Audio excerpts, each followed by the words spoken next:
My name is Mike Root. I'm the head football coach at Vienna High School. I've just completed my 42nd year as a head coach in the state of Illinois, and what we're going to do is we're going to try to share with you exactly how we run the 50 Michigan Angle defense, and it's been fantastic for us over the past 42 years. And what we're going to start out with in this first presentation is we're going to cover the play of the nose guard and the defensive tackle in the 50 defense. What we'd like to do is we're going to start out, and what we're going to do is, first thing we want to do, and we don't want to spend a lot of time on it, but we do want to look at a little bit of the philosophy or things that we believe in that have stuck with us all through all of our years. If you can see here, number one, we are always going to defend the open side of the field. This is a concept that we developed from Woody Hayes back in the mid-70s, and it's a philosophy that's been very, very good to us. But when you check, you notice that more often than not, 75% of all plays in a football game are going to come from a hash mark, and therefore we're going to put our best players to the wide side of the field if at all possible. You can see here, flip-flop the defense. Basically, the positions that we are going to flip-flop are going to be the defensive ends, the defensive tackles, and our two inside linebackers. Another very important aspect that we have tried to follow, which we think a lot of coaches missed the boat on this particular factor right here, is a proper selection of defensive personnel. Quite a few years back, I heard a tremendous clinic lecture from a coach named Pat Culpepper, where he said the biggest way to lose is to put the wrong people in the wrong position. So we are very, very dedicated to, as our players come in as freshmen, we're going to try to take our players and try to put them where we think they fit best in this defense and try to keep them there for 4 years. So selecting your defensive personnel is extremely important. We also believe we're going to develop each defensive player to their maximum playing ability. Each kid has a certain amount of ability. We're not like colleges. We don't get to recruit. We have to play with what we have. Therefore, we're going to take each player. If we get them playing to their maximum playing ability, that's all basically that we can ask for. Number 5, you see here, we're going to take away the opponent's best plays. And when we talk about best plays, we are going to try to narrow it down with our scouting reports to the 3 best runs and the 3 best pass plays that we think we have to stop in order to win a football game. We're not going to try to make sure that we can cover every particular pass or run that the opponent might throw at us, but we figure we're not going to get beat on their 3 best runs or their 3 best passes. Another important aspect is using tactical defensive calls. We are going to be a slanting, angling defense, very rarely playing what we call a 50 read. Our defensive linemen are going to be moving probably 95% of the time, and through our scouting reports, we're going to have to do a tremendous job of making our defensive calls based on the down and the distance and the position on the field. We're also a multiple front defense. We are a 50 Michigan Angle defense, but we will move our front around so that we can present different problems to the offensive linemen that have to try to block us.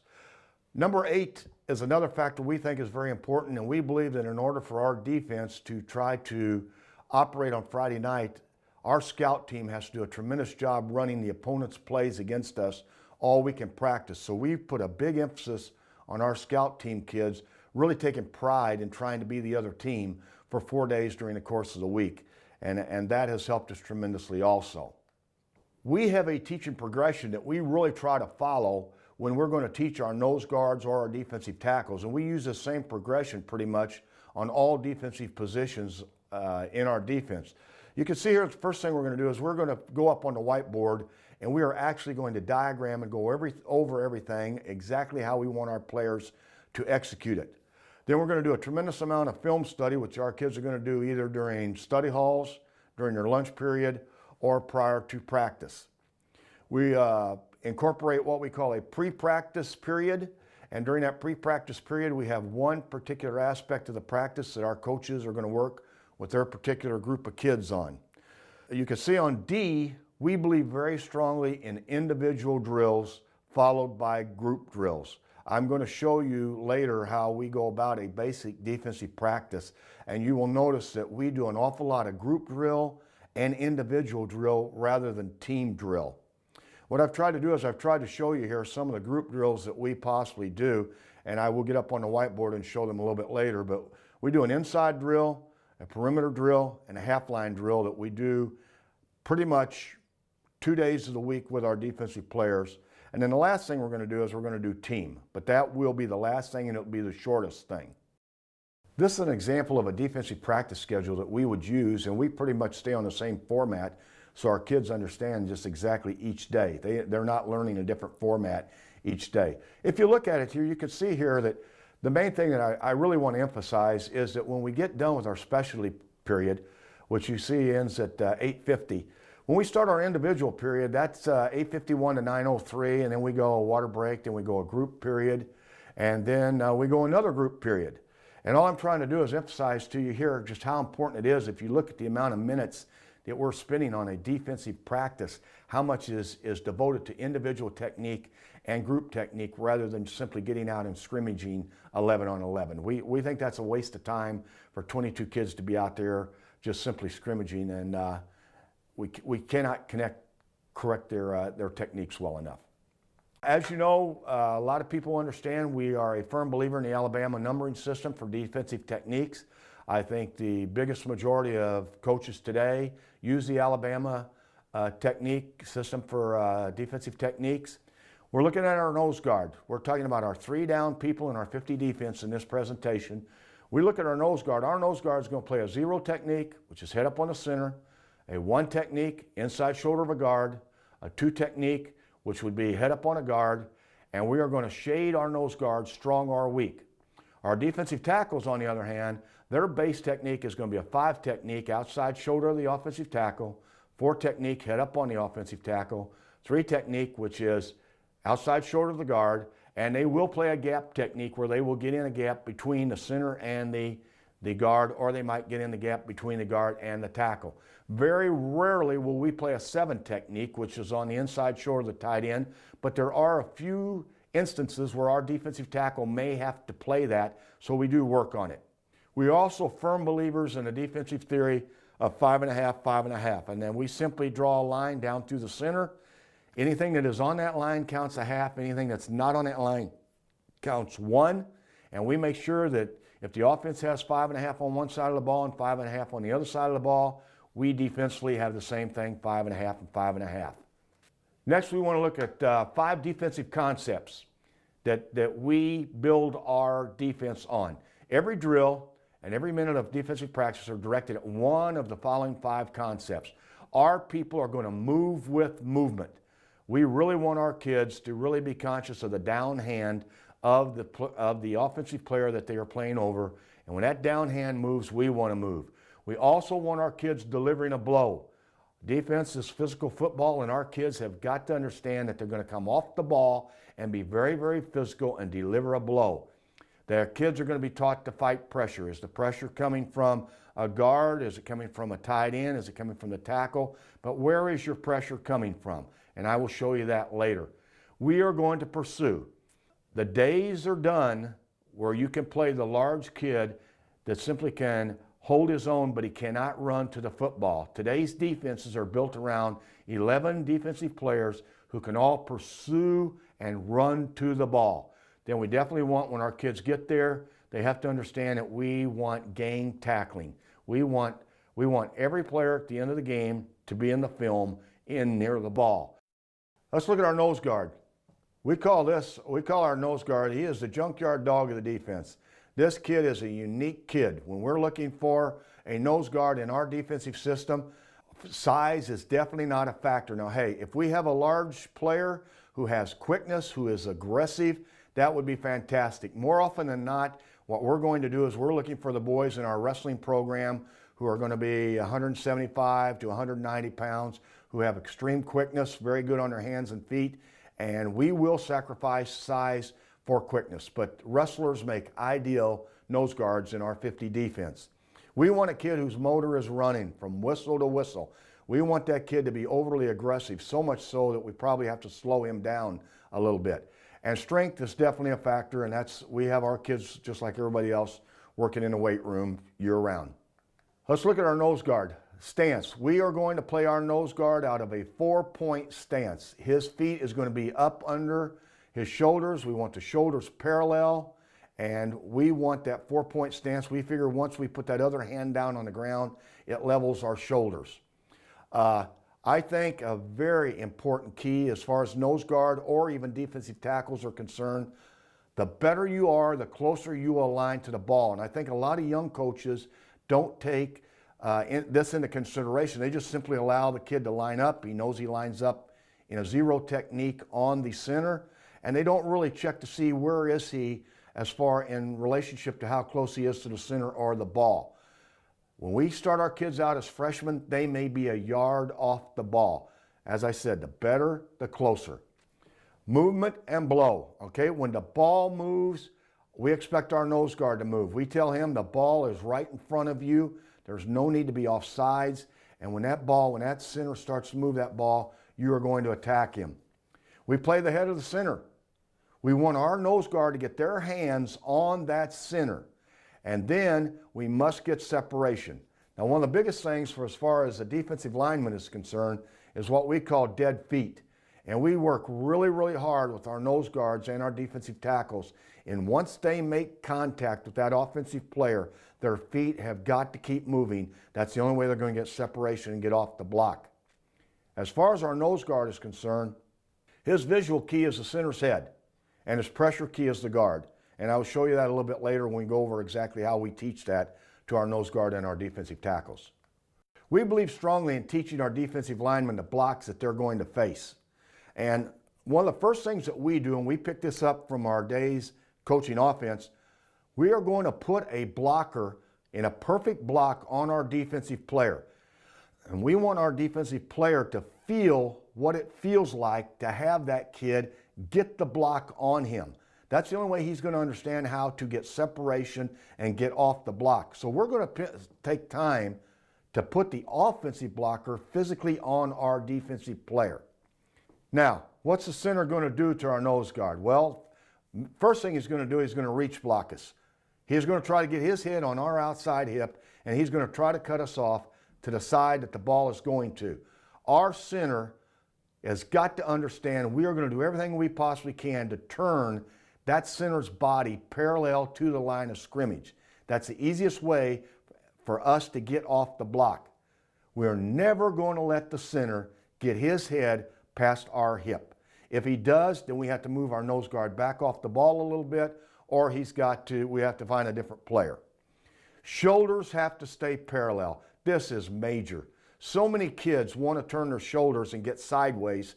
We want our kids staying parallel down the line of scrimmage the entire time. So as we strike a blow, move our hips, move our feet, try to get separation, our shoulders stay parallel to the line of scrimmage. We will not allow our nose guard to go back door.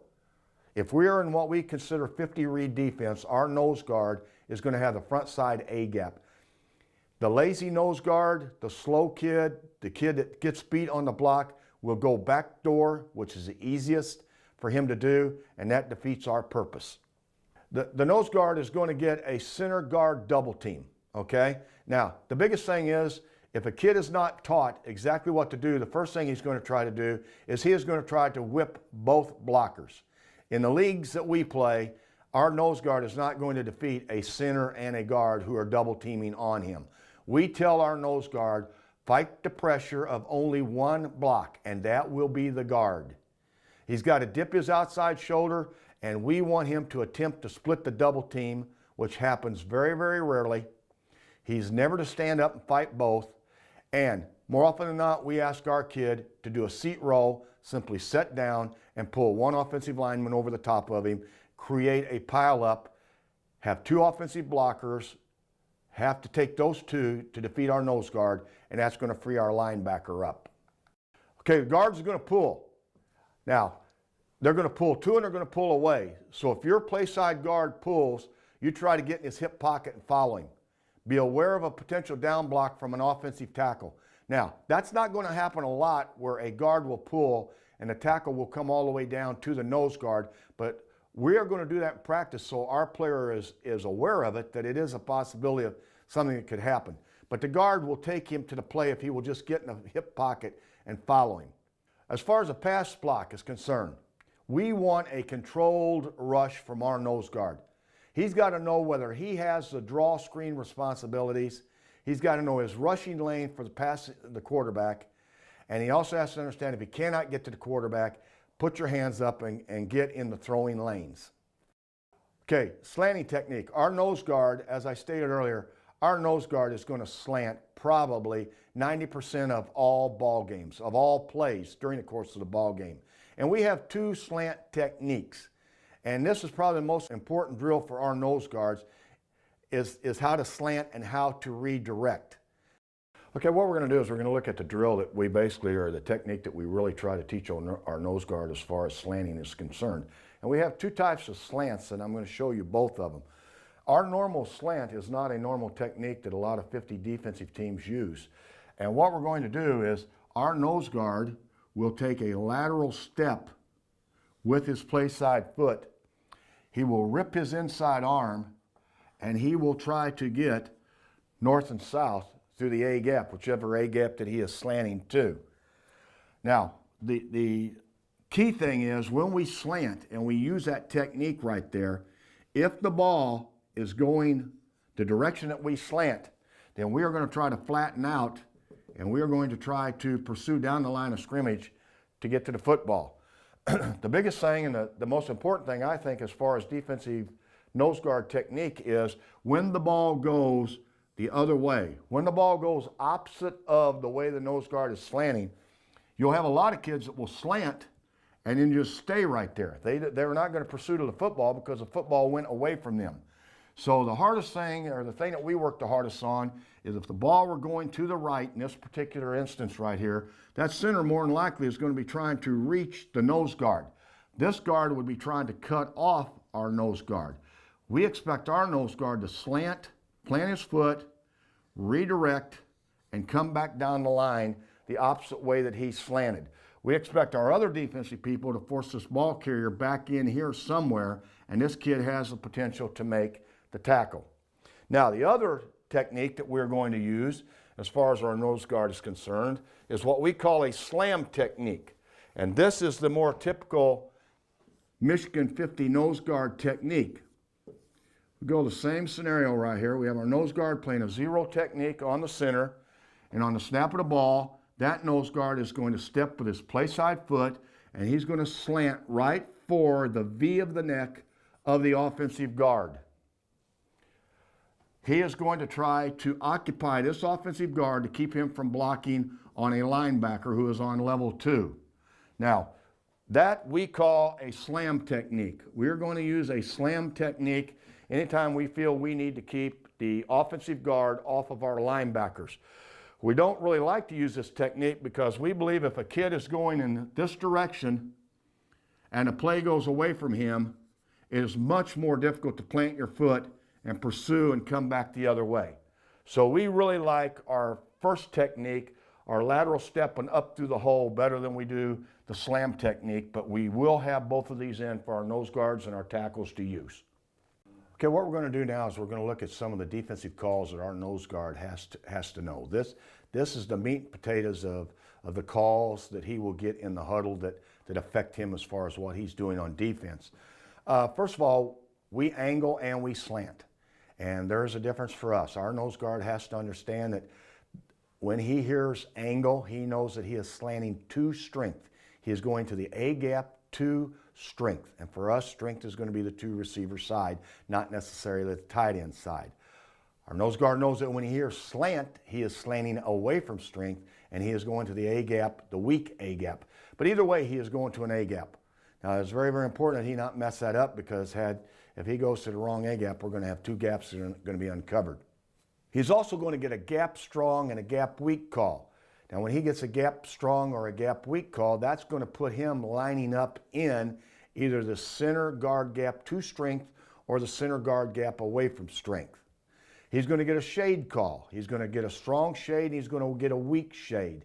That's going to put him on the outside shoulder of the center, either strong or weak. Either way it goes, he is going to be an A-gap player. G is a call for our nose guard that tells him he is going to line up in a two technique, which is head up on the guard to strength. Now, he is involved in a couple of stunts, which we call nose X strong and nose X weak, and he knows that he will be slanting to the A gap away from the linebacker's stunt. So he is executing really his angle or his slant, and then a linebacker is following up. We have what we call a split eagle call. And a split eagle for him tells him to do the same thing that he did when he had a gap strong or gap weak call. He's going to get in a 2 technique strong. 50 read. If we had our druthers, we would play 50 read, 60 plays a ball game. He plays a 0 technique head up, and he is a 2 gap player, the only 2 gap player that we have on our defense. And he is going to play straight through the center and have both A gaps. More often than not, we do not have nose guards that can play a 2 gap, and therefore that's why we slant and angle probably 80 to 85% of the time on our defense. So look at our defensive tackle. Our defensive tackles, we have a right and a left defensive tackle. We will do everything we possibly can to flip-flop our best, quickest defensive tackle to the wide side of the field. We believe in putting our better player to the wide side. He's going to use a staggered stance. Our defensive tackle will always have his inside foot back in a heel-toe stagger, and his shoulders will stay parallel. He will be in a 4-point stance. And the key point is our inside foot is back. Now, alignment. Our D tackles are going to basically play a 5 technique. They will play a 4 technique and a 3 technique also. Movement. Movement's going to be on the offensive tackle. When his hand moves, we want our defensive tackle to really uncoil, and we tell them to come like a cobra. We really want them to strike that offensive tackle. We're going to step with our inside foot. We're going to bring our inside foot up so that our feet are parallel. We're going to attack. We're going to strike a blow, and we're going to work to get separation. And that is a key phase, getting separation from the offensive blocker. We are going to key the helmet of the offensive tackle. We believe his head's going to take us to the ball, so we're going to read his helmet. We can never let the offensive tackle release inside to block our linebacker. That is crucial to our defense. Our defensive tackles, whether they like it or they don't like it, they are really the people that are keeping the guards and the tackles off our linebackers, because we expect our linebackers to be the ones making the tackles. And basically, if we are playing a 50 read and our defensive tackle is in a 5 technique, he is responsible for the C gap. We refer to foxholes, and we tell our D tackle that's the foxhole that he has to protect is C gap. Okay, you can see here, base defense, C gap. Protect the off tackle hole, never get reached. Keep the offensive tackle off the linebacker, and when rushing the passer, stay in your passing lane. Okay, keys and reactions for our defensive tackle. Base block, we're going to straighten up the offensive tackle, we're going to stay parallel, we're going to shed and find the ball, and we're going to rip or we are going to swim. And again, the key thing is keep parallel to the line of scrimmage. Reach block, head goes for our outside hip. As you step with your first step, key the head, get your hands on the offensive tackle, and just like the nose guard did to the center, we want to turn the body of the blocker parallel. That's the easiest way for it to get off the block. We're going to rip the inside arm, we're going to step through with the inside leg, and we're going to do everything we can to get off the block. Turnout block for the offensive tackle. We're going to fight pressure with your hands, squeeze the offensive tackle back in